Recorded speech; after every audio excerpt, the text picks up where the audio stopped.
నమనేని కుటుంబ సభ్యులు ఒకే వేదికపై దేవాలయ ప్రతిష్ట సందర్భంగా కలవడం సంతోషమని మహారాష్ట్ర బీజేపీ మాజీ గవర్నర్ విద్యాసాగర్ రావు ఎమ్మెల్యే చిన్నమనేని రమేష్ బాబు అన్నారు. మాజీ గవర్నర్ విద్యాసాగర్ రావు స్వగ్రామం వనరావుపేట మండలం నాగరంలో శ్రీ సీతారామచంద్ర కళ్యాణ మహోత్సవం రామచంద్ర స్వామి ఆలయ పునర్ప్రతిష్ట కార్యక్రమాలు జరిగాయి.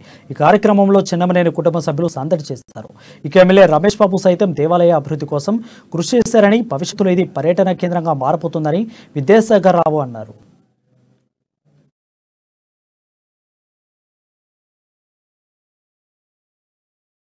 దేవాలయాన్ని నిర్మించుకోవడం, దాని ప్రతిష్టాపన జరగడం, అదేవిధంగా ఆంజనేయ స్వామి ఆ విగ్రహాన్ని కూడా మళ్ళీ ఇంతకుముందే ఎమ్మెల్యే గారు చెప్పడం జరిగింది.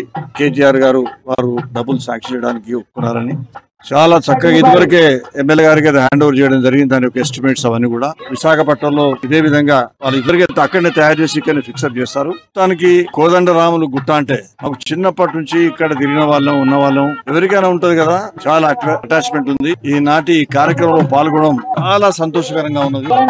నేను అనుకుంటాను ఎక్కువ తిరిగింది మొత్తం కరీంనగర్ జిల్లాలో ఎంపీగా ఎమ్మెల్యే ఎన్నిసార్లు తిరిగినా కూడా మళ్ళీ ఇక్కడికి వచ్చి తిరుగుతాయి గుట్ట మీద వచ్చేటువంటి సంతోషం ఇక్కడ కూడా ఉండదు. దేవాలయాన్ని నిర్మించు